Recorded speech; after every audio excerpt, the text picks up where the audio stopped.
Welcome to the Diplomats. This is Shakirdin Shahin. Today I'm going to interview Syrian Ambassador in Ankara, His Excellency Mr. Nidal Kabalan. Welcome to the Diplomats, Thank Mr. you. Kabalan. Welcome to the Syrian Embassy. We are curious about what's going on in Syria. Can you a little bit explain what is your government's point of view?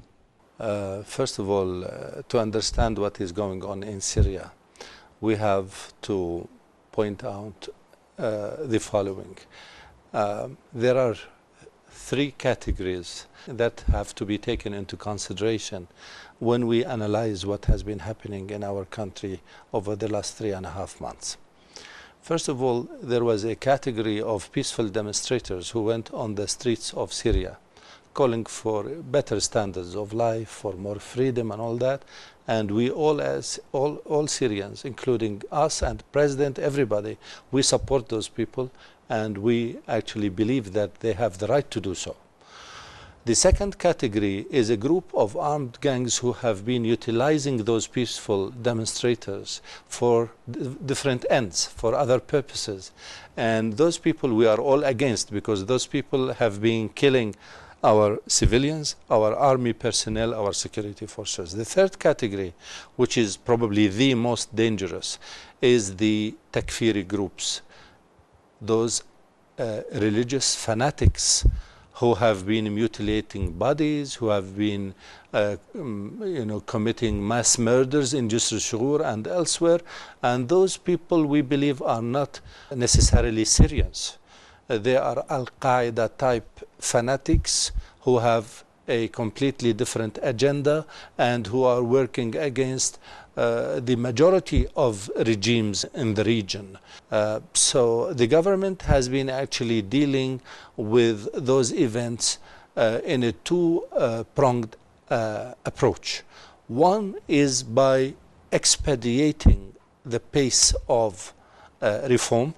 And as you know, there have been some major overhauls in Syrian political life, and we will go through the most important laws that have been passed in the past few weeks and months.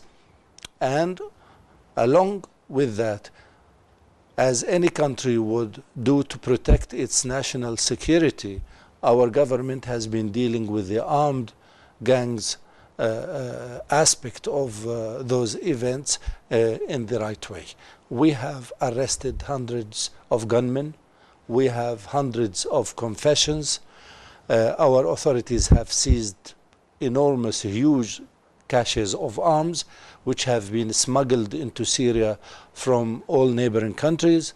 And we believe that there are regional and foreign powers who have been involved in the events in Syria, and the recent visit by both the American and the French ambassadors in Damascus to Hama without permission, their meeting with terrorists, with gunmen, and details that have been emerging in the last few days about this visit and what they have done and who they have met and what they have provided the armed gangs in Hama with are yet another cogent proof that there are international powers, particularly the USA and France, who are involved in agitating the Syrian people and trying to keep the momentum of protests in Syrian streets.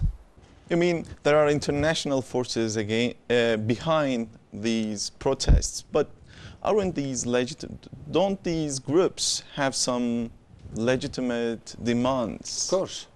Even the president said that the people who started those demonstrations have rightful rights, rightful demands. And as I have always said in my interviews, and every reasonable person should say, reform is in the interest of Syria and the Syrian people. So we are all advocates of reform, from the president down. Nobody is against reform unless they are against Syria. So of course there were demonstrators who have the right to go on the streets, but they had, and they always have to do so in peaceful means. If you want reform, you do not go on the streets demolishing buildings, burning out cars, killing security people, killing innocent people. This is not the way to reform. If you want reform, there are ways to do so. We have passed a number of legislations and laws in remarkable time.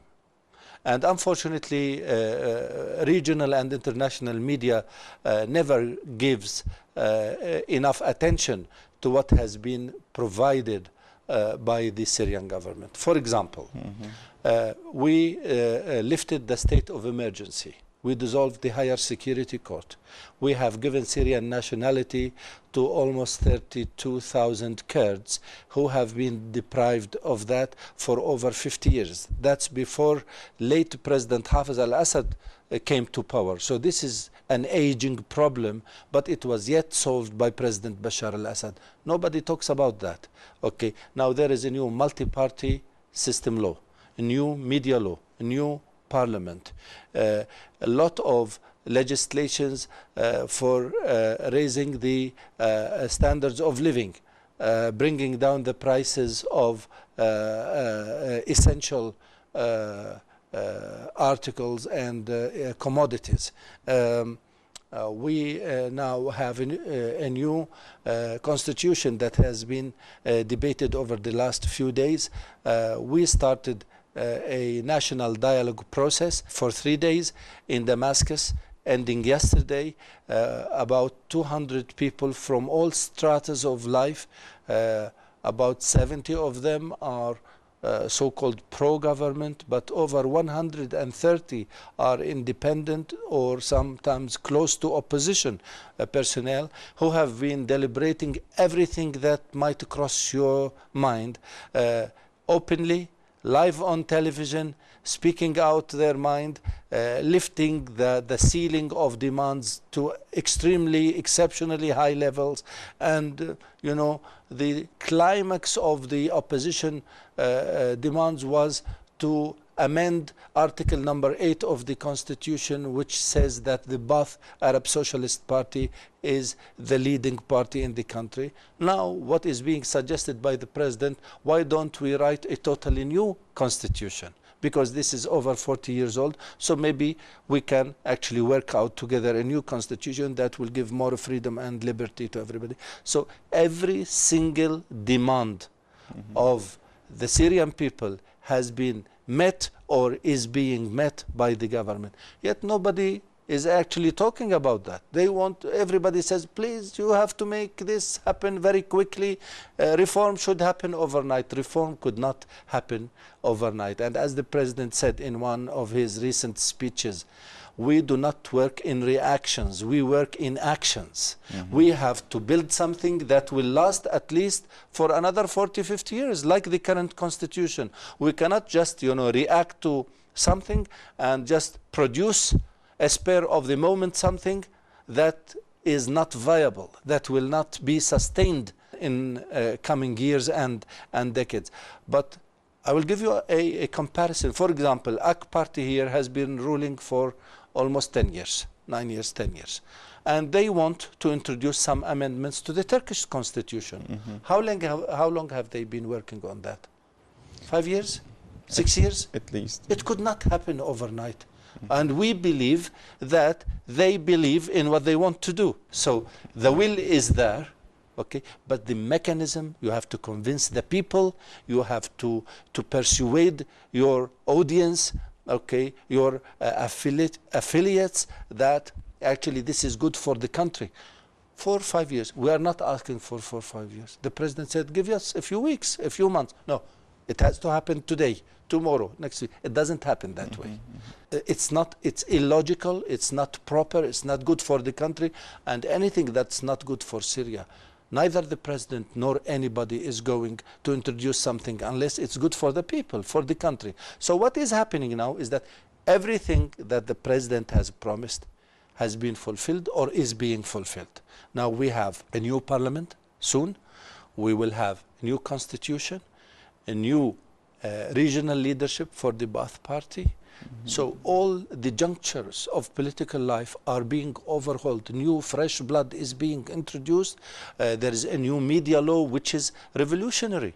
It's 180 degrees turn from the old one. It's one of the most open and free media laws that you could think of. It has been put, the draft has been put by a committee of 17 experts, again representing all walks of the media life in Syria, some opposition, some independent, some pro-government, journalists and experts, and they have used the expertise of organizations such as the UNDP and some Arab and regional experts in media laws, and they have studied all the media laws, or the majority of media laws in the region and in the world, and they put the best of everything in a new media law, which is expected to be adopted in the next few weeks.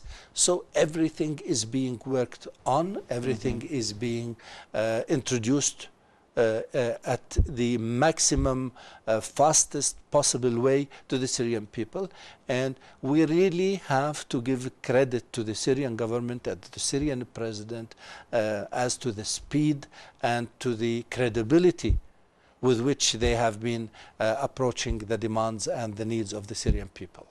Mr. Ambassador, you said President Assad promised a new constitution, a new parliament, and a new media. But this brought some questions to my mind. Will this new constitution be drafted in collaboration with the opposition? Of course. Will the new parliament include opposition parties? Yes. Will it be a multi-party? The president spoke out very openly in recent weeks.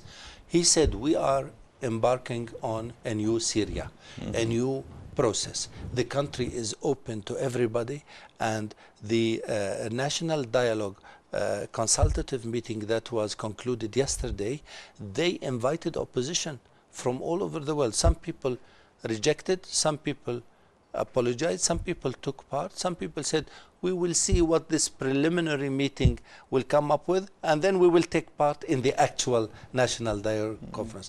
But the National Dialogue Conference is the most important step in this process that has been preached and adopted by the president and by Syrian leadership to deal with the demands of the people. It's an open national conference, open to everybody, to all walks and stratas of social and political and economic life in Syria. I wish you could, it's on the net, and I'm very happy to provide you with an English copy of that. I wish you listen to what was discussed in the last 3 days in this National Dialogue Conference in Syria. And you will see the level and the ceiling of discussions and the transparency and the audacity of some of the interventions, you know, in this conference. It was as open, as direct, as critical as you could think of. I lived in London for 14 years. I didn't see that in the British Parliament. Okay, people were talking about everything, criticizing everything, live on television. Okay, and this is new to the political life in Syria. We have to give credit to the government and to the president for opening up this. Of course, opposition is part of our political and social system, but we have to differentiate between two types of opposition. There is an opposition in Syria which works under the ceiling of the nation, i.e., they are opposing the government, but they are not opposing the country. And this is what we call positive opposition. But there are opposition, or there are some people, members of so-called opposition, who have never visited Syria. They were born in the USA, paid by the USA, educated in the USA or in Britain or in Sweden or whatever. And those people, you see them on TV, nobody has heard of them. They have no credibility within Syria, okay? And there we believe that they have a completely different agenda, okay? But what we say is that anybody, any Syrian who wants to work for a better Syria, be it within Syria or outside